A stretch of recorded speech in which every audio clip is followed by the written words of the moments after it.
The following program is sponsored by the Building Wisconsin Television Network.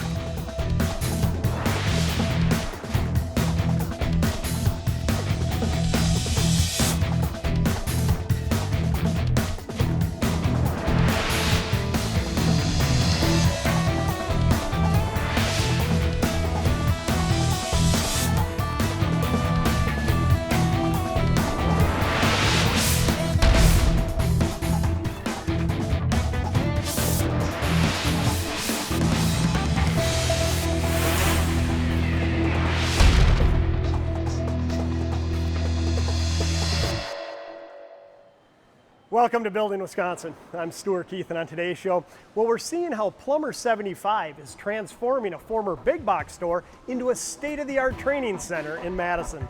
So let's get started with Steve Breitlow.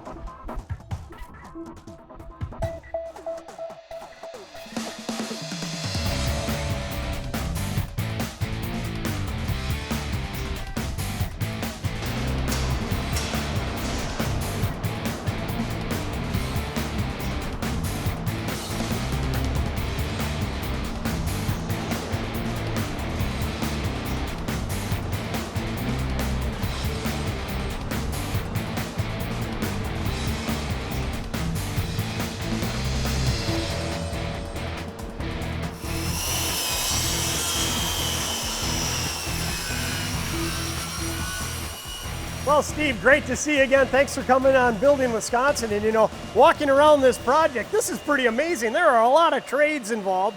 Everybody seems to have a smile on their face. Tell us a little bit about what's going on here. No, this is a happy place, especially for the members of Plumbers Local 75. This is our brand new state-of-the-art training center we're putting up on east side of Madison. And today we got a whole bunch of construction crafts in here building out this project for us. And as I look at it, I recognize the old building. This is going to be a beautiful transformation. What exactly are we looking at right here?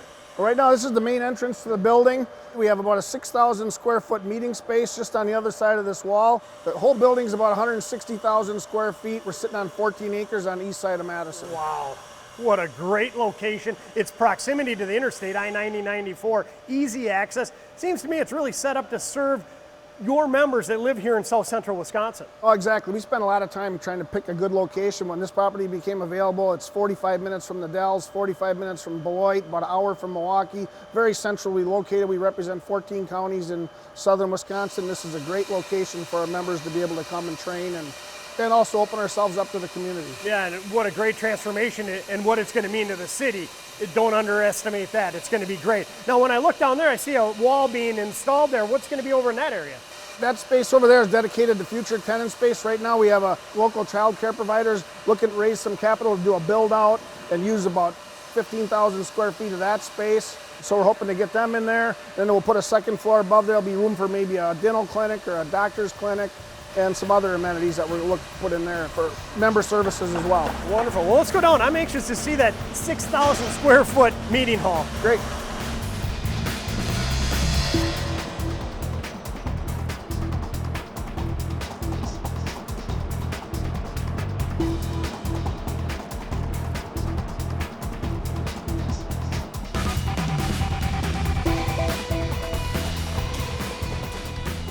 Wow, 6,000 square feet. This room really is massive. We're hoping to make this a busy place, not only for our members, but for the community as well. We got a nice spacious stage up here. We'll have a permanent bar, a commercial kitchen. The room is dividable into 1/3, 2/3, so we're hoping to make this a very usable open space and bring it open to our members for local groups, regional meetings in our trades industry, and also community groups. Sure, and that's awesome. And I know Plumbers 75, you guys have always had a great relationship with communities, and you take pride in doing that, don't you? We do. I mean, we build communities. We think of ourselves as part of the fabric of our communities, and we're, again, happy to be in a position to be able to give back a little bit to the community and offer some space and share it. And again, make this a campus that's busy, not only for our members, but for the community as well. And as I understand it, you're not waiting until it's done. You've already had some community services performed out here. Yeah, we have, right? Since we bought the property a few years ago, we've had Madison Police have done some canine training out here. Madison Fire likes to do some of their stuff out here with their big rigs. And then we also had a Boy Scout popcorn drive. The last couple of years, they bring in a semi full of popcorn, and we have space to bring it indoors, and the parents can come and pick it all up and get it distributed. So it's it's been fun to work with the community so far, and we're looking to expand on that as we go forward. Again, the benefits are many for a facility like this on the east side of Madison, that's for sure. Okay, well, it's going to be an exciting show today, and so I'm anxious now to learn more about the different classrooms and labs that are going to be integrated into here. We'll see you again soon. Excellent. Thanks, Stu.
Well, Brian, great to see you again. Thanks for coming on Building Wisconsin. And you know, so far in today's show, we've learned what's going on with the transformation of this old big box store. And we wanted to catch up with you to learn how it's getting done.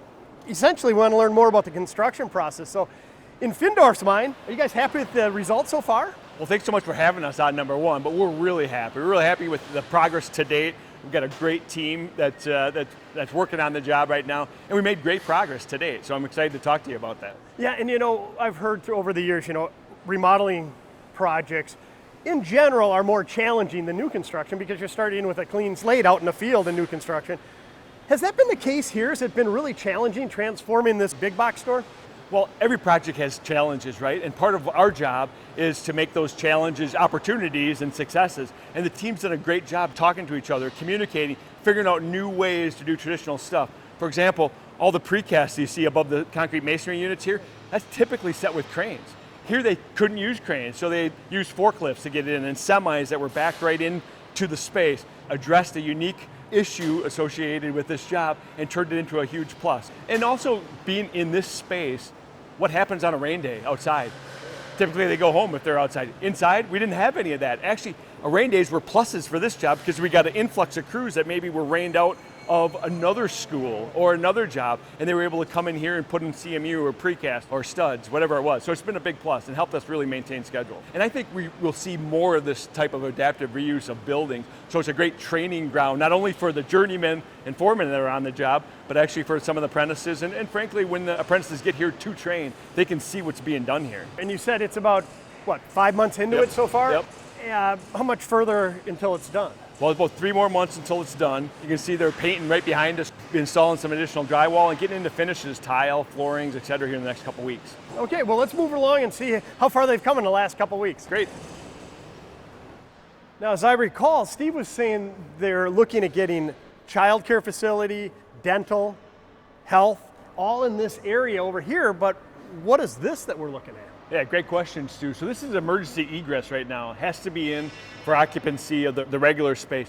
When the other space comes in here, this will just get relocated to the rear of that space. But the unique thing about this particular location, it was gonna go way off the back. It was gonna be 3 or 4 times longer than this. The team just working together, collaborating, came up with this idea, saved a little space, saved some dollars, and came up with a acceptable solution to the code officials. Oh, great. And this is a corridor really that you're building, really a temporary corridor. Yep, just a temporary corridor, just for a little bit. And again, working within an existing footprint, it's an opportunity to really think outside the box, right? Exactly, even though you're inside the box. Yeah, perfect. And you know, when we were walking over here, I was looking down at the quality of the concrete here, and this is existing concrete, and I can tell because I can see the old tile prints in here.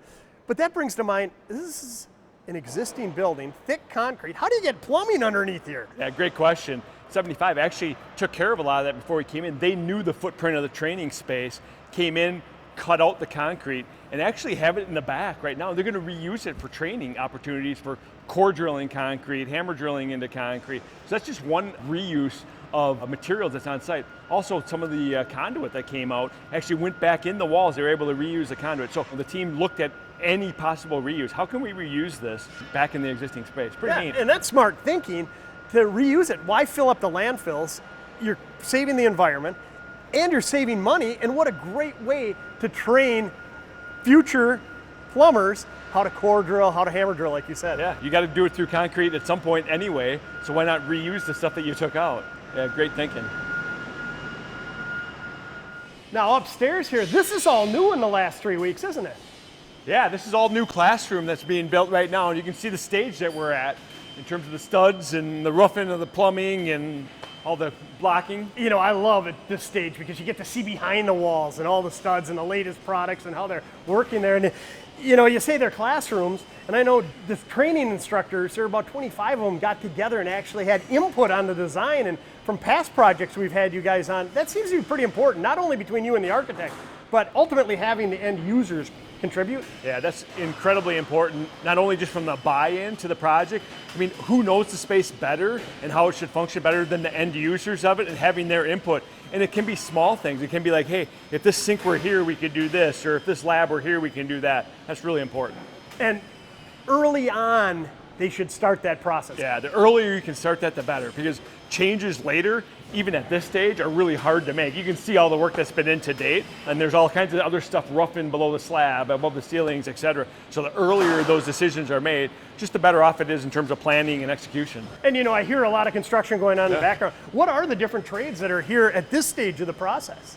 Right now, virtually every trade is here. The two trades that aren't here right now are the masons aren't here right now because we're done. Ironworkers aren't here because they've got all their work done. But all the MEPs, mechanical, electrical, plumbing trades are here. And carpenters are here, painters, drywallers, finishers. Yeah, it takes a strong workforce and a lot of talented individuals to construct or really transform a building like this. Yeah, it takes a village. And you know, when I'm looking at this is a huge plan. I mean, just how thick it is. There's so much that goes into it. I mean, touch on what your role is as the general contractor, because really it's your job to make all this work, right? Yeah, so our role as general contractor is to really coordinate everything. And I'd say our number one thing is communication. So we're communicating constantly with the architect, with the Plumber 75, with all the subcontractors and material supplier, and coordinating stuff. So we're the holder of the schedule. We're making sure that the schedule is communicated, and then we get communication back in terms of challenges, opportunities, and we make sure that those are capitalized on and making sure people are in the place that they need to be to make sure we can achieve the schedule for the owner. So yeah, communication is number one. It seems to me you're almost the glue that brings it all together. I mean, your job is to coordinate all of this, and without you, it could be a real logjam. We're just one cog, and it really does take a village to build anything, and all the great subcontractors and material suppliers that we have out here. And I would like to single out, particularly in Wisconsin, we work across the nation, but just the quality of the craftsmen that we have here, and largely is due to what we're building here, is the training facilities. We have great apprentices, great journeymen, great foremen, and it's because of all the great training that they receive, and that's what makes our job easier. Is it fair to say that the training centers here are really the lifeblood of the construction industry, because without them you wouldn't have that continued inflow of highly skilled individuals? Oh, 100%. And I was talking to Steve earlier just about the plumbing apprentices and the number of plumbing apprentices they have. There's a huge demand in terms of, you know, to get apprentices in, but Steve said they also have a waiting list of apprentices, and part of that is because they know they're going to get great training. They know they got a bright future ahead of them if they get this. So, you know, compliments to plumbers in particular, but all the trades for the job they're doing. And back to this project, I mean, what I find interesting is the students who eventually would be taught and trained here one day might be working for Findorff on another project the next. Oh, guaranteed. We will have people that are here, that are getting trained here one day and on our job. Frankly, there's probably people working here today that once it's open in a couple months, we'll be getting trained here. And that's pretty cool too. Cool. Yeah. I mean, I would love to be in that position, because you're working behind the walls, you're installing the plumbing or whatever it might be, and then a year from now, like you alluded to, I'm in that classroom going, hey, I remember putting this together. You get to really see the fruits of your labor and how important you really are as a fabric, as Steve said earlier, in our community. Yeah, exactly. It's pretty fun for them to see the different stages and then see it at the finished stage. Well, again, adaptive construction, adaptive reuse. I mean, this is a great example of it. very unique at this time, but hopefully more of this happens, because what else are you going to do with an empty big box store? I mean, to me, this is benefiting the community, isn't it? It will benefit the community, and we will see more of this in the future, guaranteed, and we're very excited to be part of the project. Well, Brian, appreciate you coming on and giving us a brief update on the construction process. Thanks so much, Stu.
Well, Cory, great to see you, and I appreciate you coming on Building Wisconsin. You know, it's been a couple weeks since I last caught up with Brian and Steve out here, and the transformation of this is amazing. I mean, to me, it really is turning into a college campus. And we wanted to catch up with you as one of the instructors from Plumbers 75 to learn some of the design elements that went into this and how much input the instructors actually had.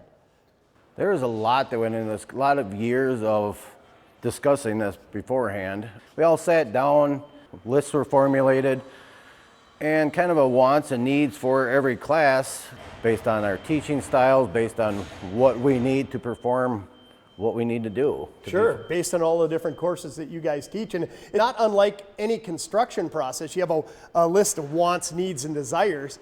And what we learned earlier, what was unique about this is you were starting with an existing footprint, an existing huge building, and then you guys got to say, wow, this is a lot of space. And then you could say, we want this, we desire this, we really need this. Yeah. And did a lot of those wants, needs, and desires come to fruition?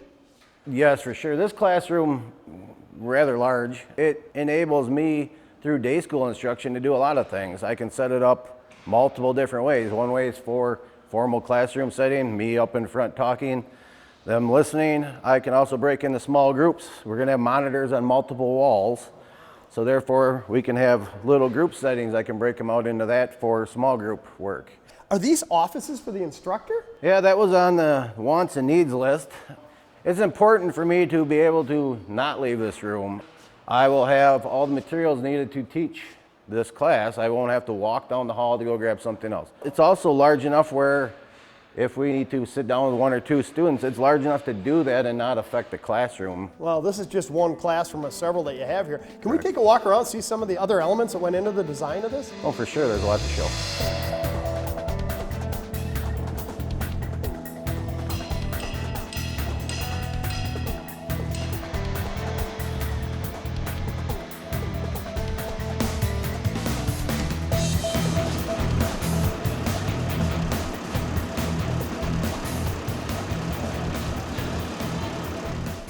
I'm just amazed again at the transformation of this. And as we walked by, I remember a couple weeks ago, I think I was told this is going to be like a cold storage, cold training area where you could bring in some really large pieces of equipment and different materials to work with. Yeah, have a roof over your head. We never have to worry about weather. We can always train it. It's one benefit, first that's off. True. People often forget what all a plumber does. There's large utility work we do, large piping, storm sewers under the ground, water tie-ins, a lot of underground work. Sure, like pipes that are 48 or larger inches, right? Yep, can't really pull that into a classroom setting. Now we can. Safely work around with scissors lifts, boom lifts. Let's talk about rigging. Why talk about it when we can do it? Yeah. A lot of different things we can do in this setting. Boy, I like that. I mean, hands-on, controlled environment, year-round. You don't have to worry about it. Sure, it might not be 70 degrees in January, but it's not going to be 40 below either. It's going to be nice out there. And this gives the apprentices here a chance to really hone their skills, learn the trade, and be more prepared once they get out into the real world with their employer? That's the thought. I mean, let's face it, with the crunch times on a job site, if we make our mistakes on a job site, it costs the employer, it costs them. Somebody has to pay for our mistakes. Here, it's more of a hands-on safety approach. It's in a controlled setting. They learn from what they can physically do. And if they make a mistake, we'll do it another time. At least they understand the hows and whys, and they have an opportunity to do the work with a hands-on approach. While we're on our way down to the wet labs, why don't I show you another feature that we have in this training facility that, due to being a big box store, we could plan into a teaching environment. This is a chase in between two bathrooms, working bathrooms. Instead of showing pictures of how to rough in for a bathroom, I can physically take a class right through here, show them how to rough carriers, show them clean out height, show them venting, show them all the stuff that needs to be inspected in the rough in process through the plumbing. Oh, is this awesome? And I love the way you phrased it. It is afforded to you because you're working within that existing footprint. So in normal construction, you probably wouldn't have a chaseway this large or this accessible. And because of that, I love the foresight to, hey, let's turn it into a training environment. So you envision your students coming down here and showing them all this and teaching firsthand? For sure. There's multiple classes that we use this in through applications, through our day school, through many of our night school classes. Now, we always struggle with how can I show them this situation? We just created it so we can. And as I look out here, is this another chaseway up top? Yeah, in between downstairs and upstairs, all of our classrooms, all of our wet labs, we made it a wide chaseway so I can bring students through and expose them to what it entails to be a plumber or in the trades. You can see coordinated work there between all the trades and what would typically be above a ceiling. Sure, well that's awesome. You know, one thing I noticed here that I haven't seen before is this purple piping. What is that for? That is for water reclaim for flushing toilets. So we can actually treat it and reuse it to save water for the environment. Let's use it another time and flush it before I just send it back to the sewer. Get out of here. So you're collecting rainwater. I mean, a huge building here, so a lot of rainwater falling on the roof. You're going to collect it, treat it, and then use it to flush the toilets here or the urinals before it goes into the system, instead of just being dumped out onto the ground. Correct. It's what's coming. It's the future of our trade, and every trade is renewable, green. And why not have the plumbers take the lead? I mean, this is, you know, something that everybody can relate to here. Rain falls, why not use it before having it rush off into the storm sewer out into the lake or a river? I like it. Let's go see those labs.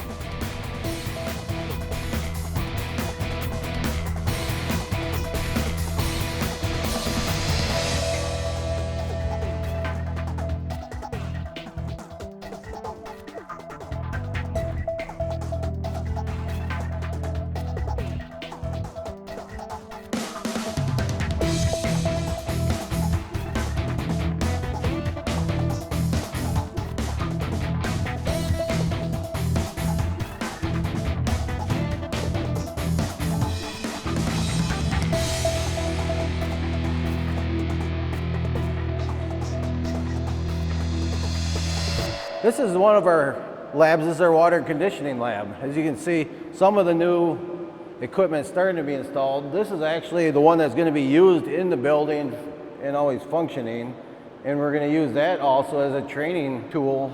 Again, this is awesome. You know, when I was here a couple weeks ago, the masons were working on the cinder block walls and putting it up, and the painting was getting done. I mean, there's so much going on. It's amazing when true professionals are hard at work. It doesn't take all that long to do a transformation like this.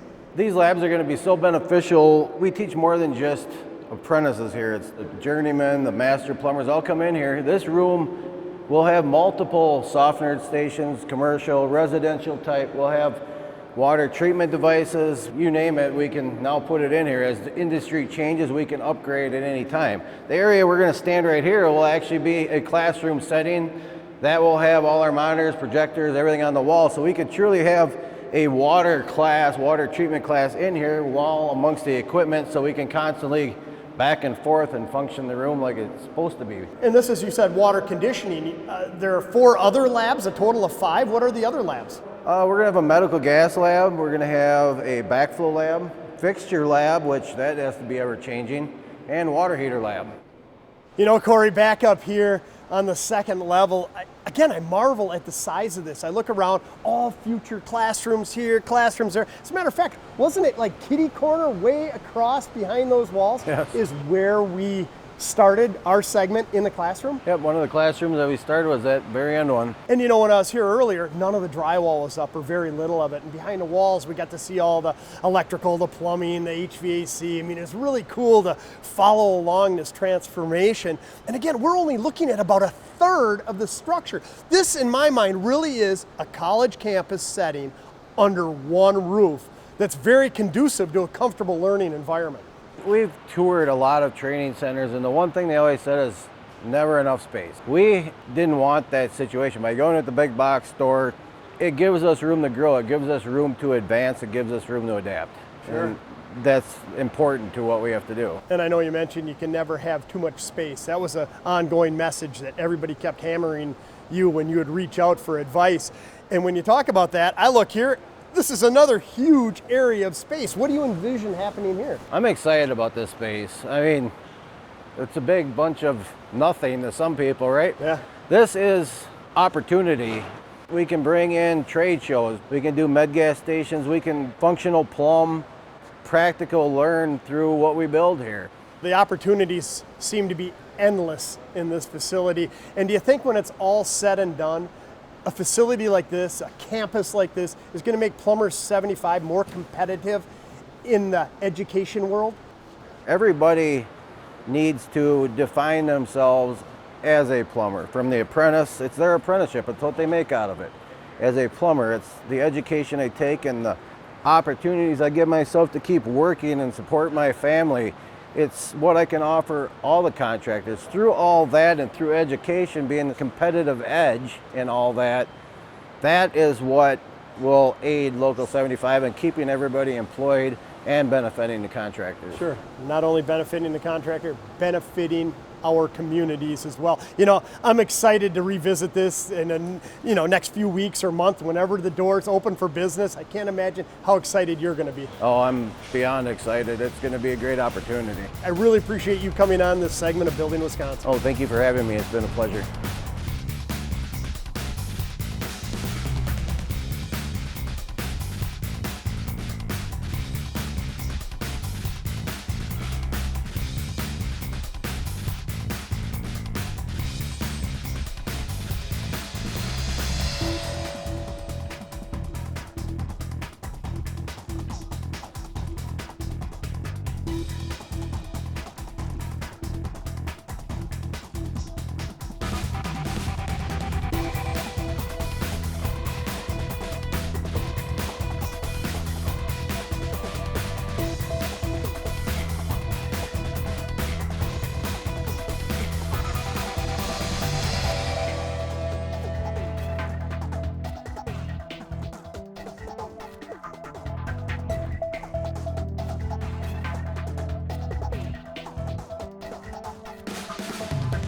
For more information on Building Wisconsin, follow us on Facebook and Twitter, and be sure to watch additional episodes on YouTube or at our website, buildingwisconsintv.com. The preceding program was sponsored by the Building Wisconsin Television Network.